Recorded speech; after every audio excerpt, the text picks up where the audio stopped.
adalah bulan azimun, bulan yang agung. Ya, bulan yang agung. Nabi sebut bulan Ramadan bulan yang agung. Yang kedua, Nabi sebut bulan Ramadan sebagai syahrun mubarak, bulan yang penuh dengan keberkatan. Masya Allah. Tuan-tuan, puan-puan, muslimin, muslimat yang dirahmati Allah sekalian, bulan Ramadan Nabi sebut sebagai bulan yang agung. Kenapa? Karena bulan Ramadan adalah memang bulan yang agung, yang diagungkan oleh Allah, yang mana keagungan Ramadan sudah pun diketahui oleh orang ramai. Bukan hanya ulama saja, bukan hanya para asatizah saja, bukan hanya para pendakwah saja yang tahu akan kelebihan bulan Ramadan, justru orang awam sekalipun tahu akan kelebihan bulan Ramadan. Hampir boleh dikata setiap orang beriman yang sudah baligh tahu bahwasanya bulan Ramadan adalah bulan dilipat gandakannya pahala. Ya, semua tahu siapa yang beramal pada bulan Ramadan dengan satu amalan kebaikan, maka kata baginda Nabi, kana kaman adda faridatan fi masiwah, sama dengan seseorang melaksanakan ibadah fardu pada bulan yang lain. So, ibadah sunnah kita pada bulan ini sama dengan ibadah fardu kita pada bulan-bulan yang lain. Justru itu tuan-tuan, pastikan kita menjaga amalan qobliyah dan ba'diyah. Tiap-tiap sebelum sholat dan tiap-tiap selepas sholat, pastikan kita menjaga amalan tersebut. Kenapa? Ini peluang kita untuk mendapatkan pahala yang lebih banyak. Kalau bulan yang lain qobliyah dan ba'diyah punya pahala tersendiri, maka ibadah qobliyah ba'diyah setiap sebelum sholat zuhur, setiap sebelum sholat dan juga setiap selepas sholat, pahalanya sama dengan kita melaksanakan ibadah fardu itu sendiri. Oleh karena itu, ini mungkin wallahu alam kat sini, mudah-mudahan ini diamalkan. Saya tahun lepas ada pergi beberapa surau, yang di surau tersebut selepas sholat isya saja terus dilaksanakan sembahyang tarawih. Dia tinggalkan sholat sunnah ba'diyah isya. Kenapa? Karena Ustadz, pertama nanti kita sholat tarawih cukup panjang. Yang kedua alasannya karena ada tazkirah. Akhirnya sholat sunnah ba'diyah isya ditinggalkan. Masya Allah. Ini padahal peluang. Jadi tuan-tuan, puan-puan, muslimin, muslimat yang sama-sama mengharapkan ridha Allah, di dalam kitab-kitab fiqh disebutkan bahwasanya sholatun nafilah ataupun sholatul rawatib, ar-rawatibu minha, sholat sunnah rawatib itu lebih afdol daripada kita sembahyang sunat tarawih. Sholat sunnah ba'diyah rawatib yang kita sebut dengan sholat sunnah qobliyah ba'diyah atau sebutan dengan sholat sunnah rawatib, di dalam kitab fikih disebutkan afdalu minat tarawih, lebih afdol daripada sholat tarawih, walaupun sholat tarawih itu dilakukan secara berjamaah. Ya, di dalam kitab fikih ketika membahas pembahasan tentang sholat sunnah, di situ disebutkan ada sholat sunnah yang dilakukan secara berjamaah dan dilakukan secara sendiri-sendiri. Maka di situ disebutkan sholat sunnah yang dilakukan secara berjamaah. Ya, seperti sholat istisqa, sholat aidain, idul fitri, idul adha, kemudian sholat khusuf dan sholat khusyuf. Maka disebutkan di situ termasuklah sholat tarawih, dikatakan sholat sunnah yang dilakukan secara berjamaah itu lebih afdol daripada sholat sunnah yang dilakukan secara sendiri-sendiri. Illa at-tarawih, kecuali sholat tarawih, maka rawatib qobliyah dan ba'diyah walaupun sholat tersebut tidak dilakukan, disunahkan dilakukan secara berjamaah, tetapi posisi qobliyah dan ba'diyah itu lebih afdol daripada sholat tarawih yang kita lakukan secara berjamaah. Oleh karena itu pastikan ya di masjid ini, mudah-mudahan di sini insyaallah ada ba'diyah ya. Ada ba'diyah dulu baru isya, alhamdulillah. Jadi ba'diyah dulu baru sholat tarawih, ba'diyah dulu baru selepas itu sholat sunnah tarawih. Itu afdolnya. Kembali, ini yang pertama, Nabi sebut Ramadan bulan yang agung. Keagungan Ramadan semua kita tahu, termasuk tuan-tuan sudah tahu tadi kelebihan sholat sunnah sama dengan sholat fardu. Manakala sembahyang fardu ataupun amalan fardu yang kita buat pada bulan Ramadan, kana kaman adda sab'ina faridatan fi masiwah, sama dengan kita melaksanakan sembahyang ataupun amalan fardu pada bulan-bulan yang lain. Ini keagungan Ramadan. Banyak lagi keagungan Ramadan yang lain yang kita tak sebutkan. Yang kedua, Ramadan disebut oleh Nabi SAW sebagai syahrun mubarak, bulan penuh keberkatan. Keberkatan macam mana? Keberkatan Ramadan mubarak, Ramadan yang penuh keberkatan, yang Nabi SAW di dalam hadis terangkan antara keberkatan Ramadan, kata baginda Nabi, yuzadu fihi rizqul mu'min. Pada bulan Ramadan rezeki orang beriman ditambahkan. Ini menunjukkan keberkatan bulan Ramadan di mana rezeki orang beriman ditambahkan oleh Allah. Buktinya apa? Buktinya tadi saya ikut berbuka walaupun tak ikut berbuka bersama, ikutkan dengan Tuan Haji berjanji ataupun ada apa namanya, insyaallah mudah-mudahan boleh berbuka puasa bersama. Tadi tak boleh, tapi tadi karena jam tak boleh buka puasa bersama. Saya sampai sini sudah pun melaksanakan sholat maghrib. Lepas maghrib alhamdulillah tadi ikut apa namanya menikmati jamuan, ya sedikit banyak menikmati jamuan alhamdulillah. Kita tengok di situ banyak makanan-makanan yang boleh dikata ada di antaranya makanan-makanan yang mungkin tidak pernah kita dapatkan pada bulan yang lain. Ya contohnya apa? Bubur lambuk. Bubur lambuk bulan lain tak ada, bulan Ramadan ada. Nah ini menunjukkan yuzadu fihi rizqul mu'min, rezeki orang beriman ditambahkan. Selain bubur lambuk apa? Buah kurma. Buah kurma walaupun sepanjang tahun ada orang jual di kedai, kita datang kedai mana saja atau tempat shopping komplek kita cari, insya Allah ada orang yang jual kurma. Tapi mungkin kita boleh kata berapa butir yang kita makan daripada buah kurma sepanjang tahun. Tapi bulan Ramadan boleh dikira hari ini berapa keuntungan yang didapat oleh para penjual kurma, para peniaga kurma daripada perniagaan mereka. Kenapa?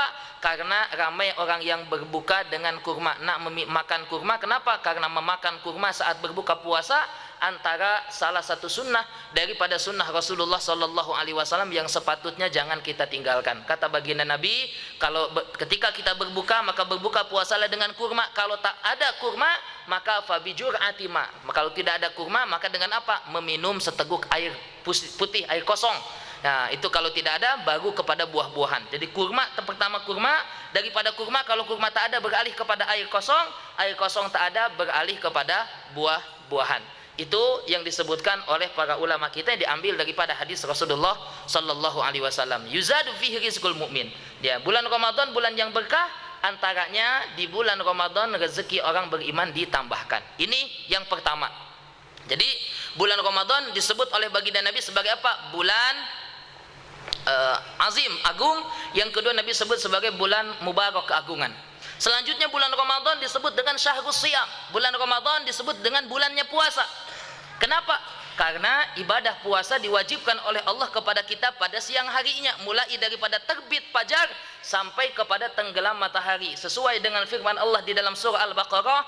Firman Allah Subhanahu wa taala, ya ayyuhalladzina amanu kutiba alaikumusiyam kama kutiba alal ladzina min qablikum la'allakum tattaqun. Puasa, kata Allah Subhanahu wa taala, wahai orang-orang yang beriman, kutiba alaikumusiyam, telah diwajibkan puasa kepada kalian sebagaimana telah diwajibkan puasa tersebut kepada orang-orang sebelum kalian, yang tujuan atau antara hikmah yang tertinggi yang akan kita dapatkan daripada puasa, la'allakum tattaqun, mudah-mudahan kalian menjadi insan-insan yang bertakwa sampai kita kepada derajat al-muttaqin.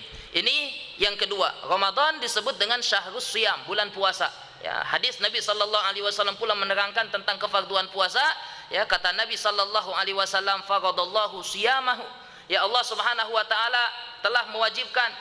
Kata baginda Nabi, qad ja'akum Ramadan, telah datang kepada kalian bulan Ramadan, bulan yang pada siang harinya Allah telah wajibkan puasa kepada kalian, dan pada malam harinya disunahkan kalian untuk menghidupkan malamnya dengan qiyamul lail ataupun dengan salat sunnah tarawih. Jadi ini sebutan yang kedua untuk bulan Ramadan. Ya, daripada hadis Nabi sebut bulan Ramadan sebagai bulan siam, bulan puasa. Kemudian yang ketiga, bulan Ramadan disebut juga dengan syahrul qiyam, disebut dengan bulan al-qiyam. Kenapa? Karena malam harinya ada yang disebut dengan salat, malam harinya kita digalakkan oleh Allah melalui lisan Rasulullah Sallallahu Alaihi Wasallam untuk kita menghidupkan malam dengan amalan salat sunnah tarawih, dimulai dengan salat isya, selepas salat isya ba'diyah isya, selepas itu disambung dengan salat tarawih dan juga dengan salat sunnah witirnya. Ya, ikut pendapat yang paling afdal kata para ulama kita, termasuk dalam mazhab kita, salat sunnah tarawih adalah 20 rakaat, adalah 20 rakaat, kemudian ditambah 3 dengan salat sunnah witirnya. Ini yang ketiga. Sebutan Ramadan disebut dengan syahrul qiyam. Ya, dalam hadis Nabi Sallallahu Alaihi Wasallam menerangkan kepada kita tentang kelebihan qiyamul lail, menghidupkan malam dengan salat tarawih, secara khususnya umumnya dengan salat dan ibadah malam, baik dengan bacaan Al-Quran ataupun salat sunnah tahajud dan lain sebagainya. Nabi Sallallahu Alaihi Wasallam kata, man shoma ramadhana imanan wahtisaban, dalam riwayat lain man qama ramadhana imanan wahtisaban ghufira lahu ma taqaddama min dzambih. Kata baginda Nabi, siapa yang berpuasa pada bulan Ramadan, dalam riwayat lain siapa yang menghidupkan malam ya, menghidupkan malam-malam bulan Ramadan dengan ibadah pada malam tersebut, imanan wahtisaban, pertama karena iman kepada Allah, dan yang kedua karena mengharap balasan pahala daripada Allah, maka janji daripada baginda Nabi, ghufira lahu ma taqaddama min dzambi, akan diampunkan segala dosa-dosanya yang telah terdahulu, wa ma taqaddama min dzambi wa ma ta'akhkhar, dosa yang telah terdahulu dan dosa-dosa yang terkemudian. Ini kelebihan daripada puasa dan juga qiyamul lail. Nah, itu sebutan yang ketiga. Tadi kita ulang, Ramadan Nabi sebut dengan bulan yang agung. Kedua, Nabi sebut dengan bulan yang penuh keberkatan. Yang ketiga, bulan Ramadan kita sebut, Nabi SAW sebut sebagai syahrul siyam. Yang keempat disebut dengan syahrul qiyam. Yang kelima, Ramadan disebut dengan syahrul Quran. Ramadan disebut dengan syahrul Quran, bulannya Al-Quran. Kenapa? Karena Al-Quran diturunkan oleh Allah pada bulan Ramadan, tepatnya pada malam Lailatul Qadar. Sebagaimana yang Allah nyatakan di dalam surah Al-Qadar, inna anzalnahu fi lailatul qadar. Kata Allah, sungguhnya aku telah menurunkan Al-Quran, sesungguhnya kami telah menurunkan Al-Quran fi lailatul qadar, pada malam Lailatul Qadar, malam yang disebut oleh Allah sebagai malam 1000 bulan.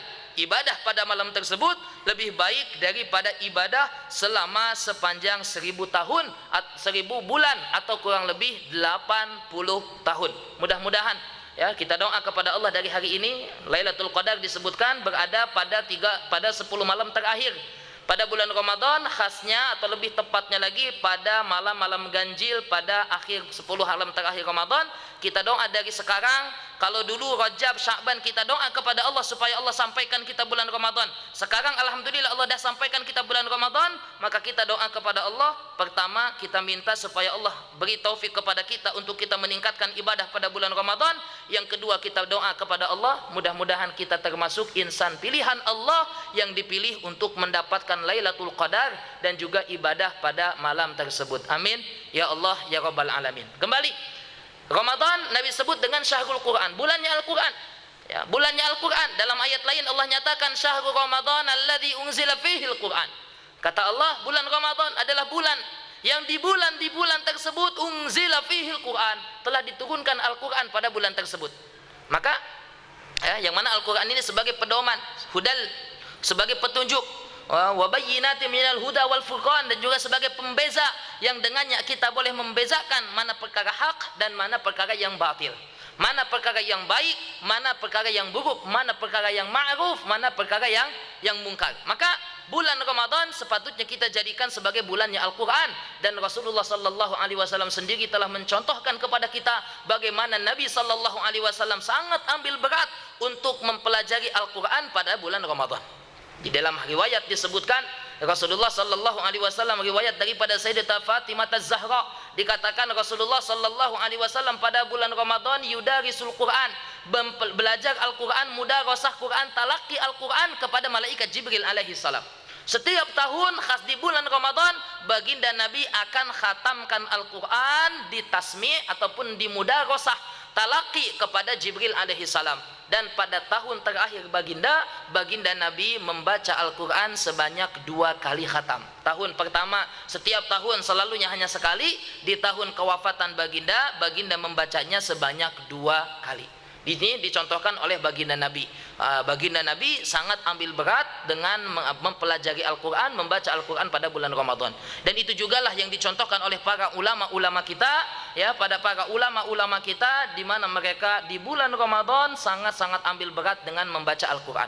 Imam Asy-Syafi'i rahimahullah, saya ingin ceritakan di sini.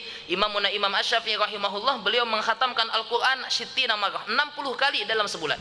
Sebulan Ramadan baginda Imam Asy-Syafi'i rahimahullah mengkhatamkan Al-Quran 60 kali.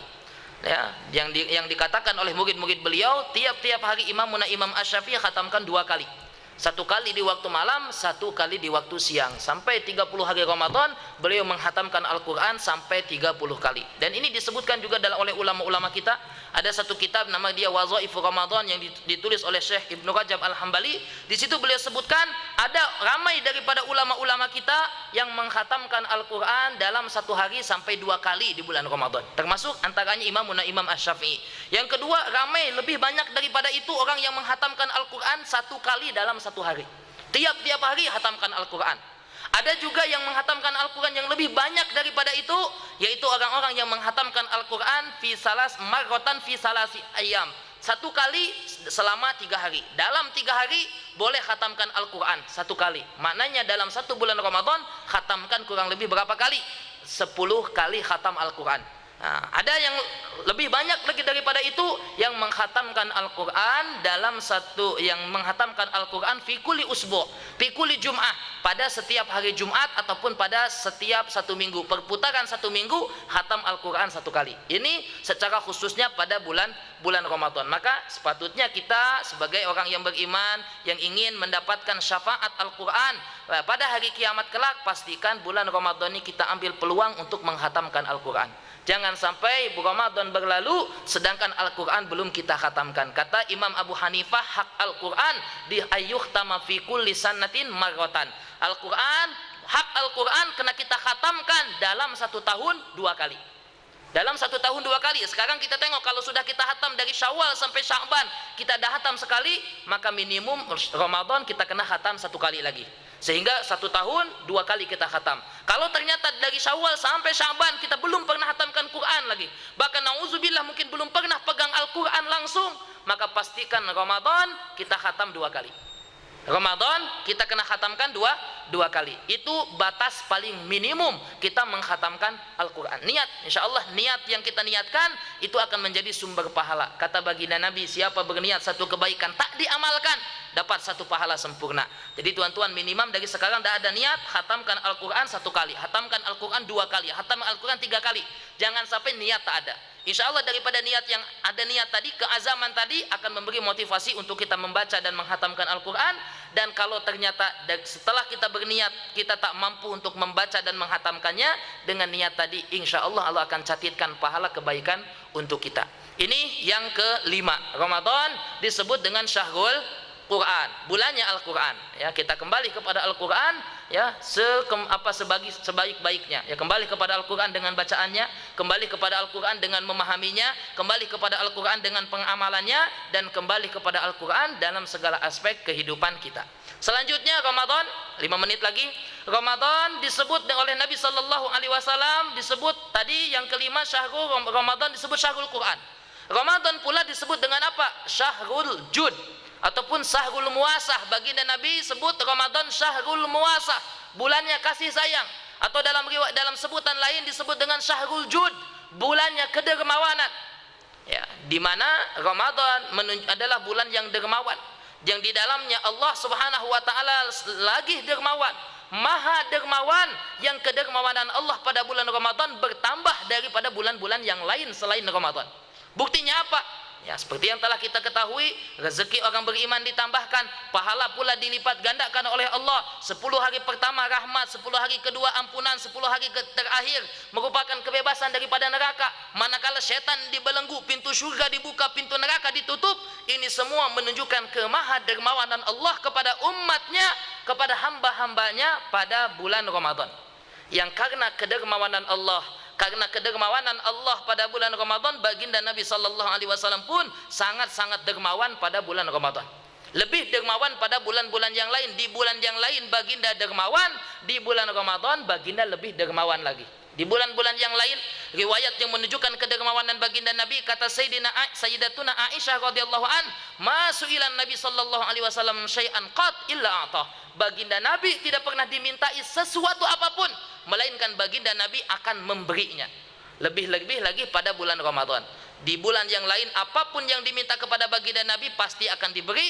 Di bulan Ramadan baginda Nabi akan lebih dermawan lagi, sampai diibaratkan dalam hadis riwayat Anas bin Malik radhiyallahu an, baginda Nabi ajwadu minarihil mursalah. Baginda Nabi punya kedermawanan yang lebih kencang, diibaratkan kedermawanan baginda lebih kencang daripada hembusan angin yang berhembus. Maka Allah Subhanahu wa taala Maha dermawan, baginda Nabi pula dermawan pada bulan Ramadan. Sepatutnya setiap kita yang mengharapkan rahmat Allah, yang mengharapkan syafaat daripada baginda Nabi, dan juga mengharapkan kebaikan dan jutaan kebaikan pada bulan Ramadan, sepatutnya kita menjadi insan-insan yang lebih dermawan.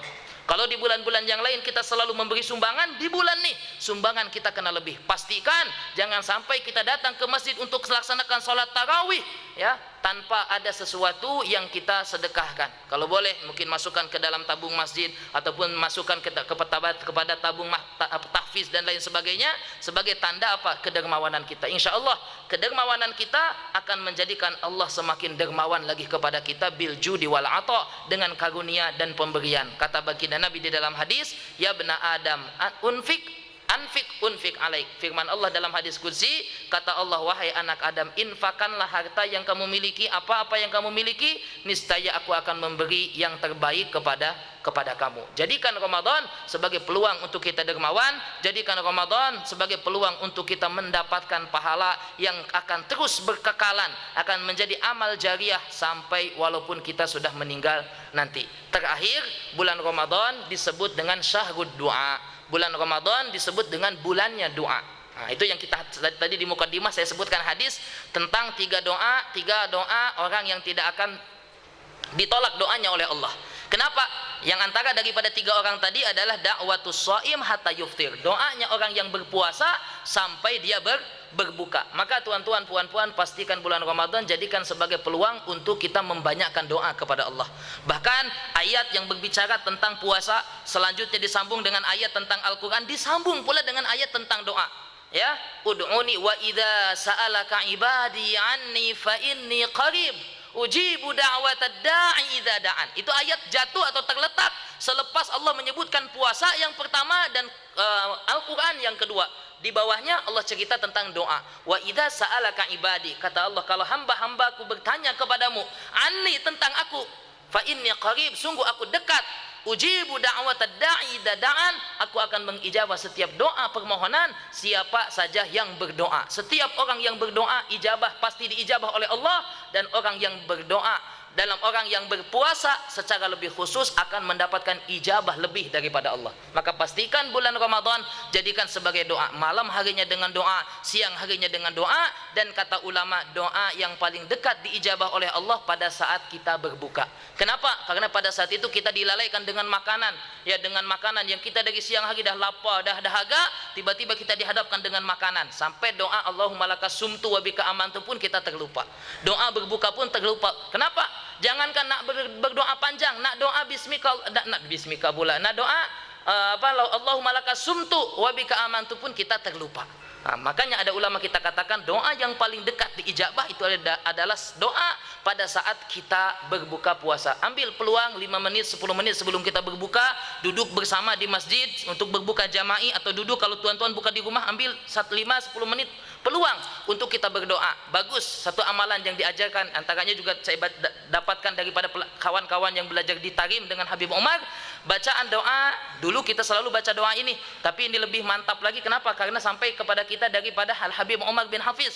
Jadi kata beliau, bagus kita amalkan sebelum berbuka, ya. Sebelum berbuka ini daripada sahabat-sahabat kita, sebelum kita berbuka membaca doa, asyhadu alla ilaha illallah astaghfirullah as'alukal jannata wa a'udzubika minan nar. Asyhadu alla ilaha illallah, syahadat yang pertama, istighfar yang kedua, yang keempat mohon surga, dan yang kelima, yang ketiga mohon surga, dan yang keempat mohon perlindungan daripada neraka. Itu diamalkan. Jadi itu yang boleh saya kongsikan pada kesempatan malam hari yang mulia ini. Mudah-mudahan sedikit perkongsian daripada Al-Fakir.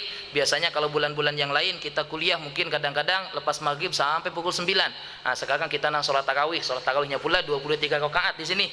Nah, jadi insyaallah kita cukupkan tazkirah kita pada malam hari ini. Mudah-mudahan sedikit perkongsian daripada Al-Fakir boleh menjadi asbab untuk manfaat untuk diri sendiri dan juga untuk tuan-tuan, puan-puan sekalian. Jadi sebelum mengakhiri majelis ini, Allahumma shalli ala sayyidina Muhammad, ambil masa 2 menit sebelum saya mengakhiri majelis ini. Allahumma shalli ala sayyidina Muhammad.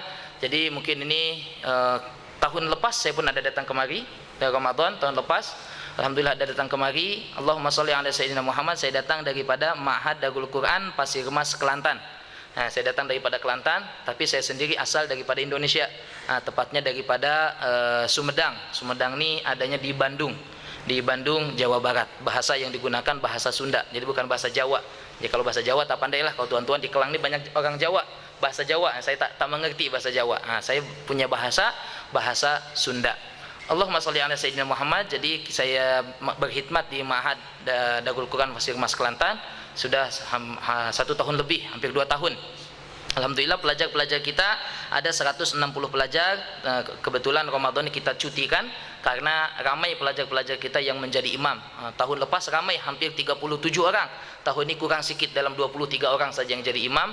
Antaranya yang imam di Masjid Al Husna Taman Bandar Kinrara Pucong, salah seorang ustadz dan juga pelajar kita. Allahumma sholli ala sayyidina Muhammad. Jadi tuan-tuan puan-puan, pada sebelum saya mengakhiri majelis ini, saya diamanahkan daripada pihak sekolah untuk mungkin tuan-tuan ada di antara tuan-tuan yang ada kelebihan rezeki nak memberikan sumbangan ikhlas untuk sekolah, boleh selepas sholat tarawih nanti, selepas selesai tuan-tuan, sebelum tuan-tuan balik nanti, tuan-tuan boleh berhubungan dengan kawan kami dekat luar sana.